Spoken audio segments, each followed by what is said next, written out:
Soalnya aku sendiri kalau berbicara tentang hukum tuh kayaknya serem gitu. Barangkali ini ada yang salah dihukum sama Jihan gimana? Gimana sih caranya kita supaya nggak diremehin orang lain ya? Ya kadang kasihan juga sama yang misalnya nggak diakui kelompok gitu tuh, nggak dapet kelompok kita, kasihan nggak sih? Gimana sih caranya self reward yang paling sederhana? Gampang.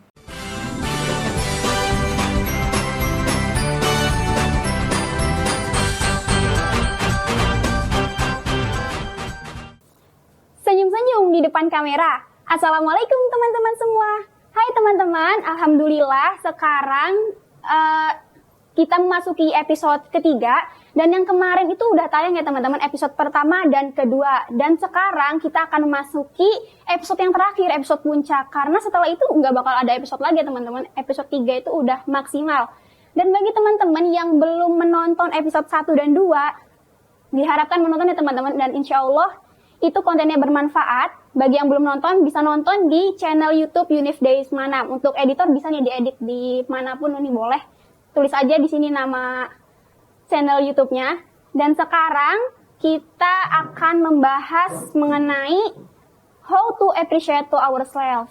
Kemarin udah membahas mengenai time management, bagaimana cara kita mengatur waktu kita, bagaimana cara memanfaatkan waktu kita dengan baik. Dan yang episode kedua kemarin tentang tips-tips memilih jurusan, bagaimana cara kita supaya tidak mengambil keputusan yang salah. Dan yang ketiga nih, kita membahas tentang how to appreciate to ourselves, bagaimana cara kita untuk menerima diri sendiri, bagaimana cara kita untuk mengapresiasi diri sendiri, bagaimana cara kita untuk menghargai diri sendiri. Ya teman-teman, kalau kita nggak bisa menghargai diri sendiri, bagaimana kita bisa menghargai orang lain? Baik teman-teman, untuk narasumber kali ini bisa dibilang beliau itu sibuk ya dan bisa menyempatkan waktu untuk datang ke sini untuk memberi informasi kepada para civitas Manam nih tentunya. Dan kita sebutin dulu nih ciri-cirinya. Yang pertama, cewek ya pastinya, cakep. Terus juga salah satu anggota BEM di kampusnya, sangat aktivis banget bukan? Mari kita panggilkan salah satu narasumber kita yaitu Jihan Anissa. Yeay. Halo. Aduh muter ya Ji ya? Iya, gak apa-apa. Oke. Nah, silakan duduk. Waduh, kenapa nih? Waduh deg-degan juga ya ngobrol sama Jihan. Enggak dong, biasa aja. Oh biasa aja, oke. Kita kayak ngobrol biasa. Oh ya siap. Ayo Ji, boleh perkenalin diri dulu ke audiens untuk mengenal lebih jauh. Ini apa aja nih yang perlu aku sebutin? Iya, nama, kuliah di mana sekarang? Iya, boleh, jurusannya. Iya. Halo teman-teman, kenalin aku Jihan Anissa. Aku sekarang lagi kuliah di Universitas Wadowi Gunung Jati, Cirebon. Kebetulan aku ngambil jurusan ilmu hukum dan aku angkatan 2021. Waduh, sangat keren banget ya teman-teman jurusan hukum loh. Karena biasa aja loh sebenarnya. Soalnya aku sendiri kalau berbicara tentang hukum tuh kayaknya serem gitu. Barangkali ini ada yang salah dihukum sama Jihan gimana? Ntar dihukum ya? Oh iya, jangan. Kalau sekarang kesibukannya apa nih? Sekarang tuh paling kayak kuliah biasa sih, kayak mahasiswa. Cuma aku ikut ormawa di kampus, terus belum lagi ke kepanitiaan di luar kampus. Gitu aja sih. Ini sangat memotivasi ya teman-teman. Beda sih kalau aku sendiri, kalau kuliah ya mahasiswa kupu-kupu gitu. Mahasiswa kuliah pulang gitu. Ini bisa menambah wawasan kita untuk bisa menjadi orang yang aktivis seperti Jihan ya teman-teman. Aduh, makasih loh, ini bener-bener sanjung banget loh. Waduh. Sebenarnya biasa aja kok. Iya. Untuk sekarang Jihan tahu kan temanya apa? Iya, how to appreciate to ourselves. Bener kan? Iya benar sekali, itu tuh sangat penting ya Jihan. Tentunya penting sih. Oh iya, ini kita langsung aja ya ke pertanyaan kayaknya. Ini sistemnya dijelasin dulu ya. Boleh. Jadi ini tuh ada pertanyaan. Nah ini tuh ada beberapa pertanyaan, tapi nanti diaduk gini ya. Jadi random gitu pertanyaannya. Oke, siap. Pertanyaannya nggak susah kan? Oh nggak gampang, di luar kepala. Oke. Kalau Jihan yang ngambil, aku yang baca. Oke, kita mulai. Mulai. Tentu. Bismillah dulu Ji. Bismillah. Ya boleh diambil. Kayak deg-degan banget nih. Biasa aja kan pertanyaan biasa aja. Nih. Gampang sih. Oh iya, aku yang buka ya. Pertanyaan pertama. Kita buka dulu. Wah, ini gampang banget nih. Apa tuh? Bagaimana cara agar tidak diremehkan orang lain? Ya, ini kan karena kita tuh sering banget ngasih Ji, misalnya nggak bisa apa, terus diomong-omongin sama orang, dikandain sama orang. Nah itu gimana nih caranya? Sebelumnya aku disclaimer dulu guys. Aku memang bukan bidangnya, cuma setidaknya aku bisa ngasih motivasi berdasarkan pengalaman tersendiri. Berbagi pengalaman. Tadi pertanyaannya berkaitan tentang gimana sih caranya kita supaya nggak diremehin orang lain. Iya, betul. Sebenarnya biar kita nggak diremehin orang lain tuh kita juga harus punya value. Kita tuh punya apa sih di diri kita gitu. Caranya pertama, kita tuh harus berani buat hadir di tengah-tengah kayak berperan gitu loh. Harus berani show up sih. Iya. Karena kalau misalnya orang tuh udah berani buat muncul di kayak tengah-tengah masalah atau biasanya hal yang paling terdekat tuh organisasi ya. Iya, betul. Kita berani show up di organisasi itu, orang tuh bisa lihat kalau misalnya kita punya value. Kalau nggak punya organisasi gimana tuh, Ci? Sebenarnya ya gampang sih. Organisasi tuh nggak yang kayak organisasi OSIS, sorry ya. Itu organisasi kelas, di kelas mungkin iya, gitu ya. Terus yang kedua, harus pede. Pede, teman-teman. Pede, jangan malu karena kuncinya tuh menurut aku pribadi ya, itu di pede. Kita harus percaya diri. Ya, Kita harus ngomong juga harus percaya diri karena betul. kalau misalnya orang kayak lihat kita ngomong ragu-ragu itu kayak nggak ada value-nya gitu. Iya. Jadi harus Iya. apa ya bahasanya lantang gitu. Terus yang ketiga itu selain harus percaya diri harus berani juga karena kalau misalnya orang udah berani pasti dia percaya diri. Ya, tapi itu susah Ji untuk membangkitkan rasa percaya diri dan rasa berani itu tuh susah banget, apalagi kan jiwa orang kan ada yang apa namanya introvert, ada extrovert, mungkin ada ambivert di tengah-tengah. Iya, ambivert ada juga gitu ya. Iya. Tapi kita bisa sih menepis rasa malu kita karena kalau misalnya tergantung pada pribadi diri masing-masing tuh. Kalau misalnya kitanya bener-bener nggak berani kan jadi nggak ada pergerakan buat diri kita tuh. Tapi kalau misalnya kita mau mendobrak rasa malu kita, rasa nggak pede kita, itu tuh bisa jadi value yang besar buat kita juga. Gitu. Terus abis itu selain harus pede, berani, kita juga membiasakan diri buat kalau berbicara itu gimana ya ngomongnya, kayak jadi orang yang kompeten gitu loh.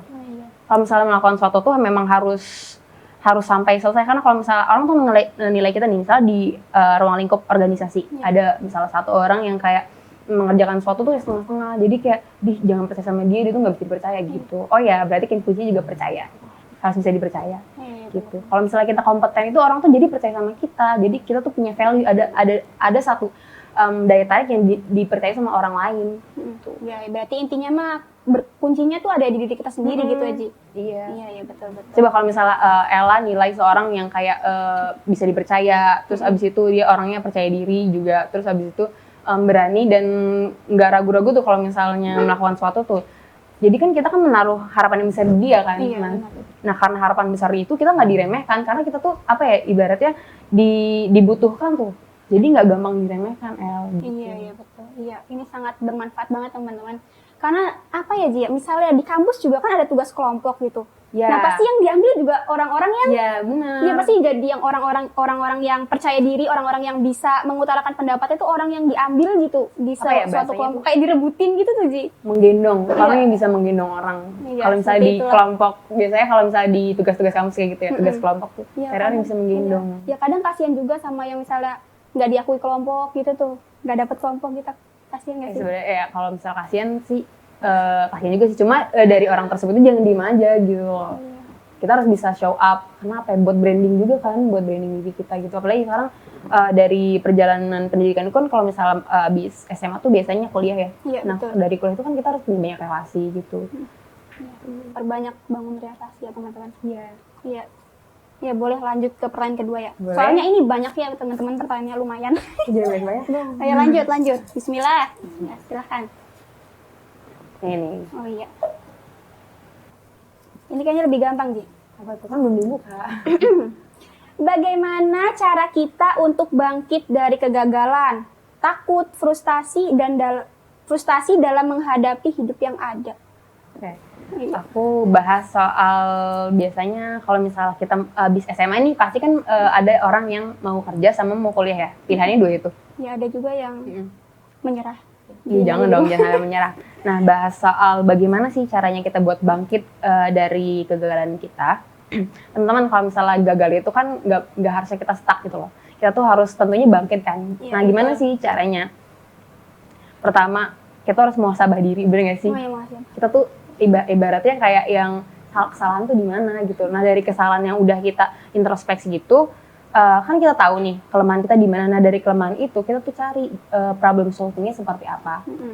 Misalnya nih, kayak waktu itu aku termasuk orang yang gagal SBMPTN. Nah, aku introspeksi nih. Gagalnya aku di mana sih, gara-gara apa? Gara-gara aku kurang belajar berarti kan. Nah, buat teman-teman mungkin ya yang mau gap year bisa pertama belajar lagi. Kita tuh nilai nih, kan waktu dulu tuh waktu SBMPTN itu kan ada saintek sama sosum. Nah, kebetulan aku ngambil sosum. Itu kan ada TPA, TPS, bener kan? Iya, betul. Nah, aku tuh kecil itu di TPA. Nah, aku dalamin gitu loh, gimana sih kurangnya aku di mana gitu kalau misalnya di bagian TPA kayak misalnya sosiologi atau mungkin apa ya waktu itu tuh IPS. Saya berkaitan dengan sosial gitu kan, pelajaran-pelajaran. Lupa ya, Ji ya. Iya. Terus habis itu dipelajari lagi dan jangan menyerah. Kadang emang capek sih sebenarnya. Cuma kalau misalnya kita ngebayangin capeknya doang tuh kayak beban gitu sebenarnya. Jadi kayak dibawa enjoy aja. Iya, betul Bang. Terus tuh kalau misalnya teman-teman yang nggak gap year ya, kita tuh harus bisa menilai ini posisi diri kita tuh ada di mana. Kadang nih ada orang yang nggak bisa memposisikan dirinya gitu loh. Dia tuh sebelumnya kayak gagal mungkin ya gitu di SBMPTN atau SNMPTN. Nah dia tuh pengen banget tuh masuk kampus yang negeri. Contoh kan siapa sih yang nggak masuk kampus negeri?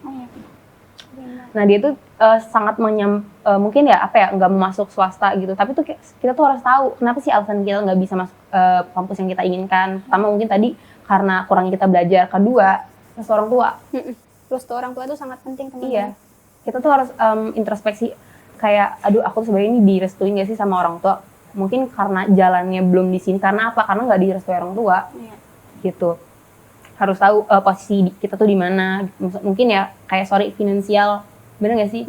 Iya, kayak gitu. Kalau boleh menyinggung dikit tentang gap year nih, Ji. Kalau misalnya orang udah lulus SMA, lulus sekolah itu kan pilihan ada 3 ya? Iya.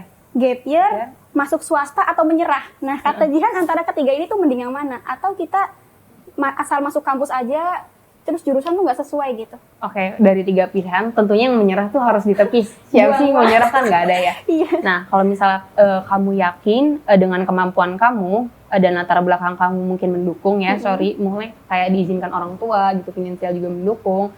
Ya, gap year juga bukan hal yang menjadi masalah gitu. Iya. Tapi ya dari gap year itu kita jangan buang-buang waktu teman-teman. Karena gap year itu kan panjang ya. Kita ada 1 tahun loh untuk siap-siap gitu. Jangan sampai kita gagal untuk kedua kalinya gitu. Menurut aku gap year gak jadi hal yang masalah. Karena dari gap year itu kan kita banyak mencoba iya, gitu kan. Tapi kadang tuh orang ada yang beranggapan kalau gap year itu merupakan suatu aib. Ya nggak sih, ada yang beranggapan gitu? Ya mungkin ada beberapa orang yang kalau misalnya ditanya kuliah di mana gap year itu gampang tersinggung. Sebenarnya nggak apa-apa sih, nggak apa-apa kan kita lagi berproses berusaha gitu kan. Nggak jadi masalah, bukan aib, cuma ya mungkin agak sensitif gitu. Ya mungkin teman-teman harus bisa membedakan mana yang merupakan suatu kegagalan, mana yang merupakan suatu kesuksesan yang tertunda ya Ji. Nah terus yang kedua soal yang swasta, nggak jadi masalah juga. Kenapa emang ada apa sih tentang kampus swasta? Aku juga swasta loh sebenarnya. Aku juga swasta karena mungkin latar belakang yang tidak mendukung. Nggak boleh ini loh, nggak boleh kuliah di luar kota, mungkin salah satu seperti itu. Makanya kita tuh harus tahu memposisikan diri kita. Sebenarnya kita tuh boleh nggak pertama nih kuliah di luar kota, terus restu gitu kan, finansial segala macam. Kuliah tuh bukan sembarang kayak yang belajar terus kamu jadi sarjana, enggak, banyak yang perlu dipertimbangkan. Iya, bener banget. Makanya orang kenapa sih banyak yang overthinking gitu kan, gitu. Sebenarnya nggak apa-apa sih teman-teman mau kuliah di swasta karena ya teman-teman nanti sama aja jurusan dan esensi yang diambil sama teman-teman tuh ada isinya gitu. Misalnya kayak aku nih pribadi, aku ngambil di kampus aku jurusan hukum. Sebenarnya sama aja sih kalau misalnya aku lihat di teman-teman aku yang kuliah di kampus negeri sama aja kok, belajar juga tentang hukum, seputar hukum gitu kan, nggak ada yang membedakan, cuma mungkin ya tempatnya gitu. Ada yang lebih jauh dari rumahnya, ada yang lebih dekat gitu. Sebenarnya sama aja gitu. Aku juga nanti nih teman-teman nih, kalau misalnya teman-teman mau tahu apa sih yang beda, kalau misalnya nanti udah di kampus tuh nggak ada hal yang kayak sangat berbeda gitu antara negeri dan swasta. Kita sama-sama bersaing, bener gak sih? Iya, sama-sama bersaing untuk mendapatkan nilai yang terbaik gitu. Justru teman-teman di kuliah itu, misalnya teman-teman mikir kayak kampus swasta tuh kayak gimana gitu, enggak, sama aja. Sumpah aku juga di sana nggak mikir kayak ini orang pinter-pinter banget ya, ini orang pada ngerti gitu. Kok aku kayak nggak ngerti sendiri gitu. Sebenarnya sama aja gitu. Jadi kalau misalnya dipikir kayak kalau negeri itu kayak lebih istimewa, nggak mungkin kayak biaya kuliah beda, agak Iya, beda. biaya Justru kuliahnya kalau sih. swasta lebih mahal. Iya bener Lebih banget. mahal, Ya gitu. intinya mah semua kampus sama aja ya, tergantung pada diri kita sendiri bisa menempatkan pada suatu posisi yang tepat, harusnya seperti itu ya Jia. Jadi banyak pertimbangannya gitu Oh, teman-teman. iya. Gitu. Iya seperti itu. Oke lanjut ke pertanyaan berikutnya. Kita lagi. Tapi El sendiri pernah ini nggak sih? Pernah Aduh, kayak mau nyerah gitu? Enggak kan? Wah pernah. Pernah. Karena pengalaman aku sendiri tuh aku ditolak berapa kampus ya Jia. Gitu. Ditolak beberapa kampus. Tapi sekarang Pertama, kuliah kan? Iya kuliah, alhamdulillah. Ya itu pilihan terakhir nih. Daripada nggak kuliah gitu kan ya udahlah. Tapi kan tidak Jurusan menjadi mah, jurusan tidak sama menjadi aja. apa ya? Tidak menjadi hal yang penghalang gitu, penghalang kita buat tetap terus semangat. Karena kan ada orang tua yang harus dibahagiakan, benar nggak Iya sih? benar, orang tua menunggu. Iya, lanjut. Waduh, bagaimana cara punya mental yang kuat? Cara belajar hidup tanpa rasa overthinking dan insecure. Waduh, Mental ya, berkaitan dengan mental. siapkan mental kalian. Siapkan mental kalian. Nah, ngomong-ngomong soal mental nih teman-teman, setiap orang tuh pasti punya kekuatan diri ya, Iya. yang berbeda-beda. Gimana sih caranya dia menghadapi suatu masalah tuh berbeda-beda. Ada yang kayak, ada nih orang kalau misalnya dikasih suatu masalah tuh kayak merasa sih paling menderita. Ada kan? Aduh, Ada. padahal kalau misalnya kita cuma mikirin masalah tanpa tahu problem solvingnya itu kan menyakiti diri sendiri juga Iya, kan. betul. Nggak ada jalan keluar yang harus kita tuju gitu. Jadi titik perbedaan dari suatu orang yang punya mental apa ya, mental cheat kali ya, mental cheat dan mentalnya kuat itu gimana cara orang tersebut menghadapi suatu masalah. Kalau seorang ditimpa banyak masalah tuh, itu keren banget sih. Pasti dia mental kuat. Iya Kayak benar. misalnya nih, biasanya kalau misalnya di sekolahan, waktu SMA ya, paling apa sih masalah yang dihadapi itu pertemanan, bener kan? Percintaan, Aduh, iya. iya kan? Berat Terus banget ya percintaan. Terus punya masalah keluarga, itu kalau Iya. misalnya bergabung jadi satu, itu wah. Mumet ruwet, Mumet amburadul ruwet. total. Iya. Jadi untuk teman-teman kalau misalnya kalian menghadapi suatu masalah tuh jangan hanya dipikirkan kesedihannya aja tuh. Kayak misalnya nih, dalam suatu organisasi biasanya kan kita punya project. Kalau misalnya sekarang nih kayak sekarang kesibukan Unique Day. Iya betul. Nah di situ kan kita tuh ketemu banyak orang. Karena panitia kan nggak cuma satu ya. Iya, Karena organisasi juga kan tempatnya sakit hati, tempatnya capek, gitu kan. Iya. Nah kita nggak ketemu sama satu orang, kita ketemu banyak orang, banyak karakter yang berbeda. Kenapa sih bisa adanya pertikaian gitu? Kita tuh harus memahami orang tersebut itu seperti apa gitu. Iya benar. Kayak Berarti gitu. kalau untuk insecure sendiri tuh gimana? Perbanyak bersyukur gitu aja. Perbanyak bersyukur, bener dong perbanyak bersyukur. Karena kenapa sih insecure gitu loh? Memang insecure itu timbul karena ada sesuatu yang nggak kita miliki tapi dimiliki orang lain dan Iya. kita pengen, bener kita nggak banget. bisa. Ya mungkin Tuhan ngasih apa ya? Kelebihan di sekitar Kelebihan. tuh berbeda ya. Kita juga mungkin belum tahu apa sih kelebihan kita gitu. Nah itu kita juga harus banyak pendekatan pada diri sendiri. Jadi pendekatan nggak sama orang lain juga, pendekatan sama diri sendiri juga. Jadi Cintai diri sendiri dulu. biar kita nggak insecure, lebih baik bersyukur. Terus kalau misalnya kita nggak punya hal yang orang lain bisa, kita bisa memberdayakan hal yang kita punya. Misalnya nih kayak sekarang nih, Ella tipikal orang yang percaya diri. Waduh, Ella bisa amin, apa ya, Allah. memanfaatkan kelebihan Ella ini buat kegiatan-kegiatan yang memang Ella seneng gitu. Ella bikin happy kayak ngobrol, Iya, kayak bikin podcast gitu Waduh. kan. Ketemu Salam banyak kenal orang. teman-teman. Iya. Belum perkenalan dari sebenarnya tapi insya Allah udah pada kenal teman-teman. Pede dulu. Gitu. Jadi ya tetap semangat aja sih. Apalagi buat sekarang kelas 12 nih ya. Banyak pasti apa ya? Yang bang kebimbangan. Kebimbangan gitu. Perbanyak pengenalan diri aja. Sekarang apalagi sekarang nih kan di sekolah tuh ada apa namanya? Lembaga pendukungnya kayak bimbingan konseling. Bisa teman-teman apa namanya? Sharing sama bagian BK-nya gitu loh. Terus sama kerabat terdekat mungkin terkait apa ya biasanya kalau misalnya ini tuh aku masuk jurusan mana sih gitu bisa kayak gitu kan, aku bingung nggak tahu nih pengen jurusan mana. Sering nanya ke diri sendiri ya Ji. Iya, sering nanya ke diri sendiri. Kadang-kadang waktu itu juga aku bingung sebenarnya aku senangnya apa sih, karena aku nggak tahu kalau misalnya aku tuh suka ngomong gitu kan. Kenapa aku masuk hukum, karena mungkin aku suka ngomong gitu, karena hukum itu kan pasti dia nanti ketemu banyak orang gitu kan, dan harus punya skill komunikasi gitu. Iya, oke. Kurang lebih ya seperti itu ya Ji. Udah lanjut aja Ji. Lanjut. Pertanyaannya sebenarnya muter-muter di itu aja sih. Kan, seperti sesuai temanya, how to appreciate yourself. Lanjut ke pertanyaan berikutnya. Bagaimana pendapat Jihan tentang konsumerisme berkedok self reward? Oh, Self reward. Aduh, aku nggak bisa bahasa Inggris sih. Self reward ya. Iya, cara paling simpel untuk self reward tuh gimana? Gitu. Memang bahasa itu semakin banyak ya. Self reward sekarang lagi booming banget. Iya, benar. Sebenarnya kalau misalnya dibilang self reward ya. Coba di Indonesiain, Ji. Oke. Temen-temen tahu lah self itu apa. Self itu kan diri ya. Iya, betul. Reward itu kan suatu penghargaan. Artinya apa? Artinya itu penghargaan terhadap diri sendiri bahwasanya kita tuh telah berhasil melakukan suatu. Sebenarnya kan. Betul. Nah, kalau misalnya ditanya gimana sih caranya self reward, itu sebenarnya mudah. Tapi kalau misalnya Ella dengar kata self reward itu pasti kan kayak berkaitan dengan kita belanja, bener nggak sih? Kayak belanja beli ini itu yang kita Healing mau. juga. Ya, sekarang ada bahasa pendukung apalagi healing. Healing, Nah, gimana sih caranya self reward yang paling sederhana? Gampang. Kita analogiin kayak gini. Sekarang nih, ibaratnya kalau kuliah biasanya sama loh, teman-teman kuliah juga masuk jam 7. Kita ada kelas jam 7 sampai jam 2. Ya. Itu kan kayak capek. Iya, Meskipun sebenarnya kalau misalnya dibilang capek harusnya enggak loh, kita harus bersyukur karena waktu SMA tuh kita lebih padat gak sih, kayak berangkat jam 7, pulang jam 4. Tapi kita have fun kan, nggak ngerasa kayak yang under pressure banyak lebih tekanan capek gitu. kepikiran sih kalau kuliah tuh. Nah, dari kegiatan yang Ella miliki ini hari ini, kamu harus punya list. Habis kuliah ini kan capek banget, mau ngapain nih? Contoh kayak misalnya aku pribadi, kalau misalnya ada kelas dari pagi sampai siang atau sore, itu lebih pengen tidur. Waduh. Pertama tidur. Karena apa? Nge-charge energi buat besok sih. Nah, itu tidur. Setelah tidur mungkin aku pengen pengen main sama teman, karena kalau misalnya kelamaan tidur juga capek kan. Iya, Aku perlu hiburan gitu. Main tuh banyak nih teman-teman.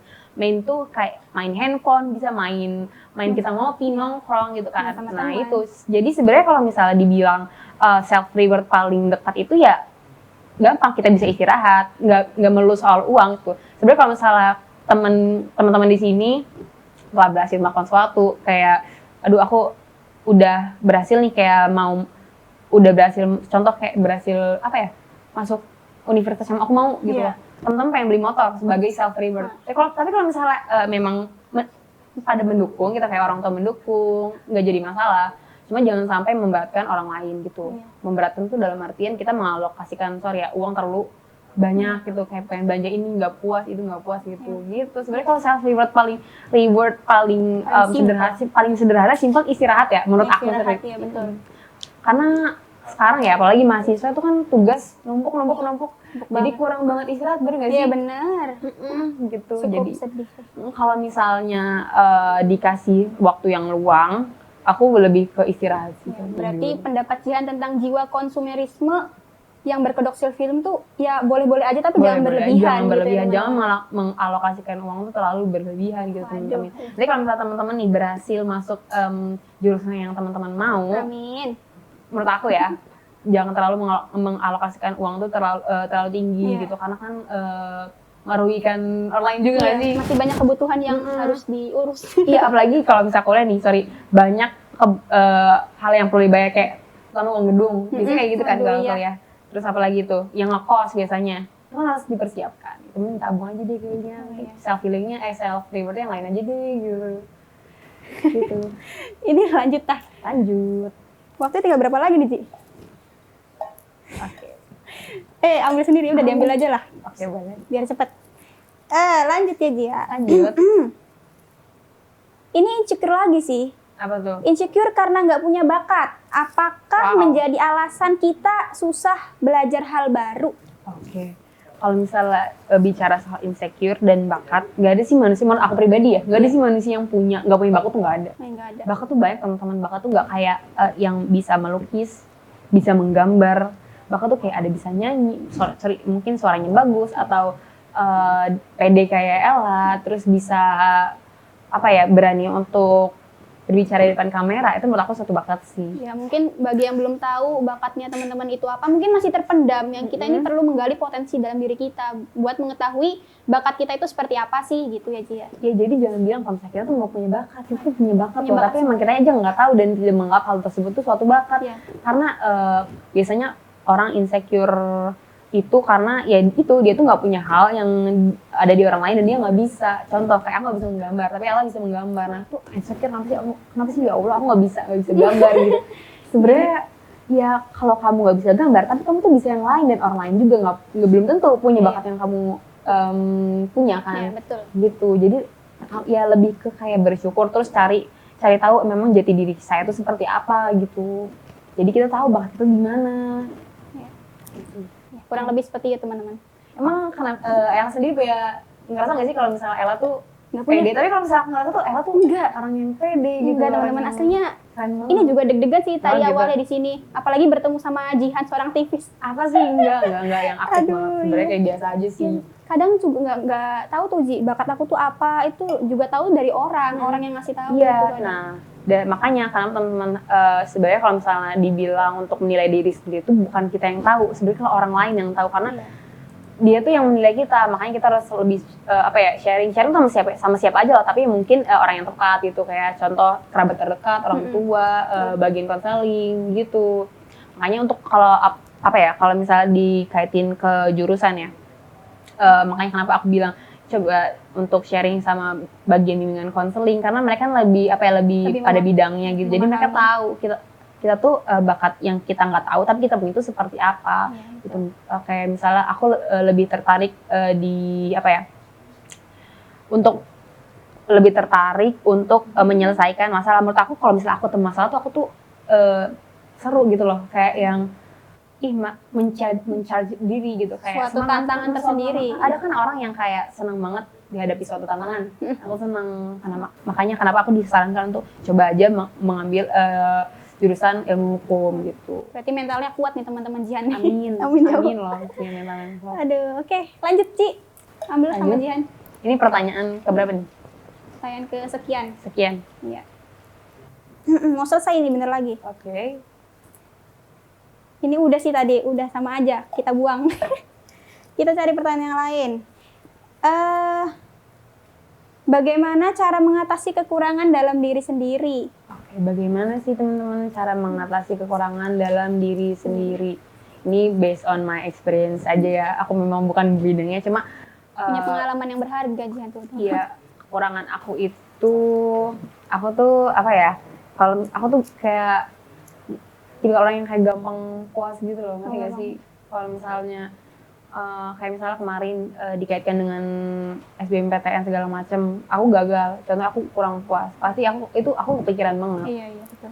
Aku kepikiran banget, cuma kalau misalnya aku terus mikirin hal yang bikin aku sedih, hal yang bikin aku gagal itu kayak ibaratnya aku manusia paling sedih di dunia gitu loh, ngerti gak sih? Kayak iya, betul. Ya Allah, ini harus gimana lagi? Nah, gimana ya? Susah dijelaskan. Susah dijelasin. Tapi dari situ aku banyak hal yang aku pelajari. Kalau misalnya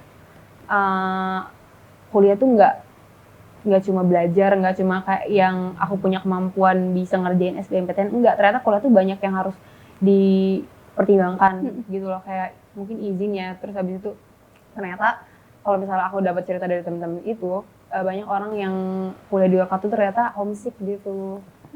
Kayak jauh dari orang tua. Iya, nah, aku bayangin kalau misalnya aku ada masalah, so kan kayak gampang kepikiran gitu ya. Kalau misalnya aku nggak ada sama orang tua, aku harus gimana? Curhatnya gimana juga. Gitu. Jadi banyak pelajaran yang aku ambil dari kenapa aku nggak berhasil di SBMPTN dan memutuskan untuk kuliah di domisili Cirebon gitu. Iya. Ya, intinya seperti itu. Iya. Lanjut Ci. Ini Ella juga di Cirebon kan ya? Ella juga di Cirebon. Iya, juga di Cirebon, di IAIN Chef Nurjati Cirebon. Ini kayaknya waktunya, tapi tanggung ini 2 lagi. Jadi gimana nih? Jadi gimana? Buka sekilas ya, Ji. Oke, boleh. Sekilas aja teman-teman. Pertanyaan yang aku jawab, berarti aku nggak usah jawab kan kali ini? Barangkali ini penting ya. Tips meningkatkan motivasi dalam diri. Ya. Wow, dijawab apa nggak nih? Jawab 50 detik. 50 detik, oke. Cara meningkatkan motivasi diri menurut aku tuh ya, kita tuh harus tahu nih, kalau misalnya kita kaitin ke sama kesuksesan ya. Kenapa sih aku tuh harus belajar dengan giat di kuliah itu? Kenapa? Karena aku punya orang tua. Aku menjadikan orang tua tuh sebagai motivasi gitu. Karena beliau udah membesarkan aku sedemikian rupa, yang memberikan fasilitas yang luar biasa. Kalau misalnya aku nggak sukses ya kecewa banget nih sih. Iya. Gitu. Jadi motivasi terbesar aku tuh orang tua. Ya, lanjut Ci. Bagaimana kita menyikapi kelebihan yang kita miliki? Iya. tetap rendah hati, tapi kita tidak mengurangi rasa bangga kita. Iya betul. Iya teman-teman. Jadi intinya itu adalah apa Ji intinya Ji? Intinya nih harus berani, ya kan? Iya berani. Harus percaya diri. How to appreciate yourself kan? Kita Iya. harus percaya diri. Cara menghargai diri sendiri adalah dengan memahami diri sendiri dan berusaha untuk menjadi seseorang yang teman-teman inginkan gitu Betul. teman-teman. Iya. Ini cukup lama juga ya kita Itu beberapa berbincang-bincang. menit ini ya. Udah kayaknya kita cukupkan aja ya Ji. Semoga boleh. teman-teman bisa menyimpulkan dari podcast kali ini. Semoga juga ada yang bisa diambil dari penyampaian aku tadi buat teman-teman dan tetap semangat. Iya. Memberi amanat nggak usah. Boleh, Iya, dari boleh. aku nih ya teman-teman, jangan mudah menyerah. Ya. Karena kalau misalnya teman-teman udah nyerah, buat apa sih nyerah? Kalau misalnya ada kata bangkit lagi, ya kan? Iya. Ya harus bangkit lagi gitu teman-teman. Ya. Perbaiki diri agar menjadi lebih baik. Betul. Ya, baik kita tutup aja Ji. Ya, boleh. Gimana pantunnya itu? Gimana tuh? Aku nggak jago pantun Oh loh soalnya. iya, gimana nanti jawab cakep ya. Boleh. Pergi ke pasar membeli mie. Cakep. Tidak lupa membeli sepatu. Cukup sekian dari kami. Wassalamualaikum warahmatullahi wabarakatuh. Terima kasih Jihan.